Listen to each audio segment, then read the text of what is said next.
Hello you guys, welcome back to another video.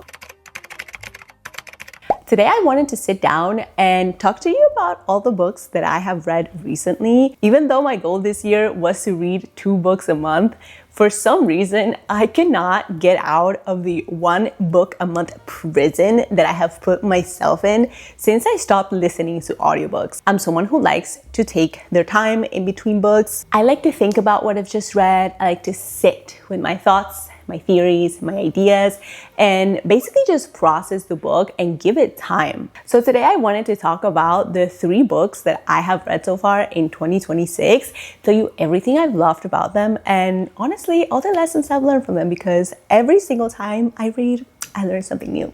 Starting with Sula by Toni Morrison. I don't believe there is a person alive who has read Toni Morrison who hasn't fallen immediately in love with her writing. In this novel, we follow 2 friends, Sula and Nell, as they grow up in a small neighborhood in Ohio, I believe. We basically follow the story of the town, the families, and different characters that live in it. This book is split into 2 parts, and most of the events take place between the 1920s and 1940s. So we're talking Jim Crow era and peak social norms about how women should and shouldn't behave. In part 1, we follow the girls through their childhood, and we basically get to see how their friendship begins and blossoms. And in part 2, we see the women that they ultimately become, and we see how those experiences from their childhood ultimately end up shaping them as adults. Although this book centers around the friendship of Nell and Sula, I think the central thesis of this book is about the different environments that the girls grew up in and how a shared traumatic event from their childhood ultimately ends up shaping them into the woman that they later become. Sula and Nell are best friends. Like, I'm telling you, they have a sisterly bond, despite the fact that they actually are very different people. They understand each other and accept one another in a way that is very pure and very genuine, something that truly can only come from the shared experience of childhood. So it would only make sense that ultimately one of them ends up betraying the other, although Morrison would later make the argument that both of them actually betrayed each other. Without giving any spoilers away, Sula basically leaves the town and experiences freedom outside of the societal norms of this small community, which in return causes a lot of judgment from the people around her. This judgment turns Sula into a very self-centered, hedonistic person, and it almost serves as a shield to protect herself and justify her actions later in the book. Nell, on the other hand, basically lives by the societal expectations of her community and almost becomes like the opposite of Sula. What's interesting is that neither of these girls are really happy with their lives or like the decisions that they've made, and it almost feels like the only time they're truly happy is when they're together, just hanging out and like being girls together. This book will have you thinking, what do we owe each other in friendships? How does your environment ultimately end up shaping the person that you become? And what kind of pain does betrayal leave us with? I love family dynamics. I love relationship dynamics. Morrison's writing is unmatched. Unlike anything I have ever read before, I was in the presence of greatness and I knew it right away. I kind of get the sense that some people feel intimidated by Morrison's writing.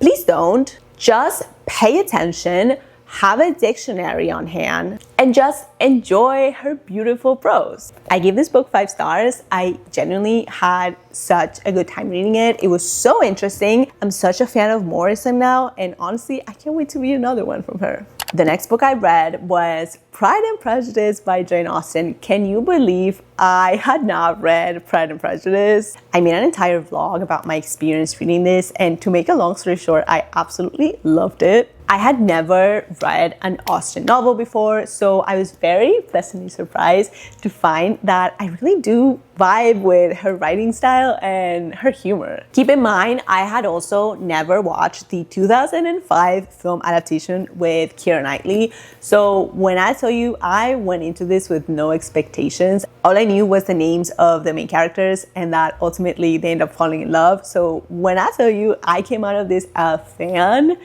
I was genuinely so surprised. For those of you who are unfamiliar, Pride and Prejudice is a romance novel set in the 1800s where we follow our smart and witty protagonist, Elizabeth Bennet, as she falls in love with an aloof, prejudiced but very wealthy man named Mr. Darcy. It's basically the original enemies to lovers story where the protagonist falls in love with someone she started hating, and honestly vice versa. Mr. Darcy low-key hates everyone, including Elizabeth at the beginning, so it was very delightful to see that both of them came around and ended up just falling in love with each other and just living life. The yearning in this book is out of this world. I had always heard people refer to Pride and Prejudice as the book of yearning, and honestly, I can confirm they are 100% right. I could not wait for these two to get together. Every single time Elizabeth mentioned Mr. Darcy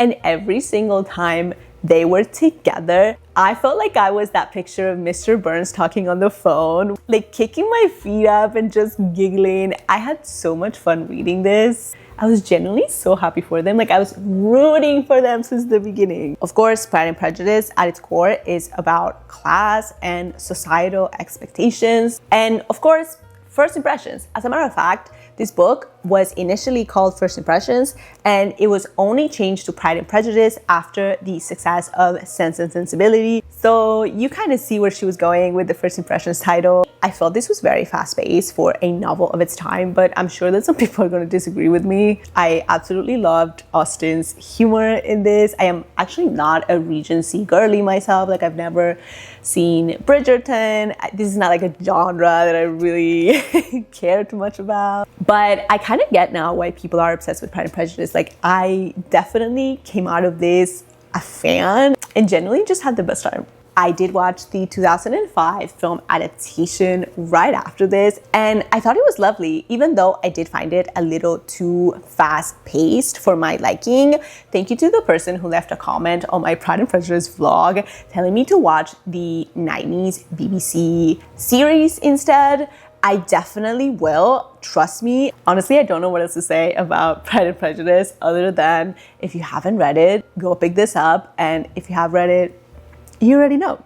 The next book I read was 1984 by George Orwell. Actually, I just realized before filming this that I never read the afterword, so I need to get on that. I finished this about 2 weeks ago, so it's still fresh in my mind. This is one of those books, very much like Pride and Prejudice, where I felt like I was the last person on earth to read. However, when I posted a story about wanting to read this, 2 people I know told me that they were reading it at the same time. So no, I am not behind. I ended up buddy reading this with my bestie Addie. So we went through this together, talked about everything that happens here. In case you didn't know, 1984 is a novel published in the late 40s about a totalitarian world controlled by an oppressive government and its figurehead called Big Brother. The government is referred to as the party, and the central thesis of his book is how the party uses mass surveillance, propaganda, and the delusion of language to control and abuse its citizens. Our main character, Winston, basically becomes disillusioned with the party and the constant surveillance and rules that he has to live by. So he starts questioning himself if the life that he is living today truly is better than what the party claims. and like fully wants to take it down. Winston actually works for the party and he has an active role in pushing propaganda onto people. His desire to fight the party grows stronger as he suspects that there must be others who hate the party as much as he does. Like many great books, Winston actually falls in love,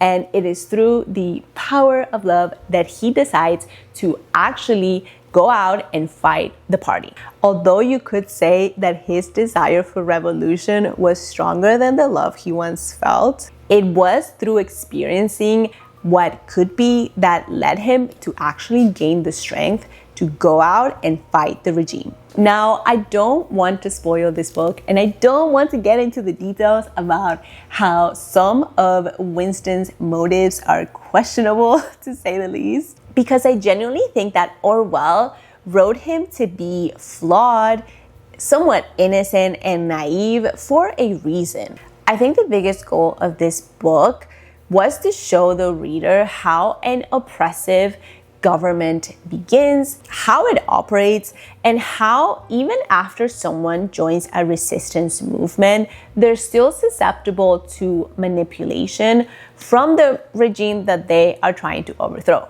Ultimately, I really appreciated the attention to detail on the different tactics that were used by the government to keep people under control and brainwash them. I think that books like these really do benefit from being straightforward. I would not like a book like these to be abstract and like leave stuff up for interpretation. This novel very clearly wants to show you how an authoritarian government works and the different tactics that they use to get people behind them so that you, the reader, are equipped with the tools necessary to protect yourself. And honestly, for those reasons, I have nothing but respect for Orwell. Most people would say that 1984 is a cautionary tale and that we must do everything in our power to prevent a world like this from falling upon us. But the truth is that a lot of it is already here. We already live in an age of mass surveillance. We already distract ourselves with TikTok, Instagram, podcasts, and we already allow the adoption of dystopian technology in our homes through the ways of like a Ring camera. A lot of us trade in privacy for the promise of protection because oftentimes it feels like there's nothing else that we can do about it. They already have all of my data, so why does it matter? Like, I'm a nobody. I literally like why would they be watching me? Who cares? Online and in real life, we already dilute the way that we speak when we use these like brain rot terms because we find most of it harmless. Just like we trade privacy for security, a lot of us are trading like critical thinking skills for a connection with someone online. I took many lessons away from this book, one of them being the different ways in which people and organizations can manipulate you to believe a reality that simply never happened. I am always looking for ways to protect myself against manipulation and abuse of power. So I really appreciated this book because I feel like I learned a lot. So thank you, Orwell. I do, however, have a few critiques around Julia. Justice for Julia. I don't want to get into it. It makes me so upset to think about what happened to my girl. If you know, you know, but like all I'm gonna say is we could have done better there. I gave this book 5 stars. Why? Because I genuinely thought that it was very well written. I learned a lot and I had a great time reading it. So why wouldn't I give it 5 stars? I am very interested in hearing what you thought about this book if you have read it, because I have since talked to the 2 people who were reading this book at the same time that I was, and they both gave me some different to chew on. So I am very curious to know, if you have read 1984, what do you think about it? Because I have a lot of thoughts about this book that I just could not put on this review that I think are so interesting to dissect and talk about. So those were all the books that I have read so far in 2026. I do want to mention I am still reading The House of the Spirits by Isabel Allende. this book is everything to me right now. This book is insane. I can see why this is a classic of the magical realism genre. The way this story is unfolding, if you know, you know. I can't wait to finish this and come back and talk to you guys about it, because generally this book is doing a number on me. Anyways, if you made it to this point in the video, thank you so much for watching. I hope you enjoyed listening to me talk about the books that I've been reading. Please tell me what books you have read so far in 2026, and like and subscribe if you like this video. I guess I'll see you on the next one. Bye.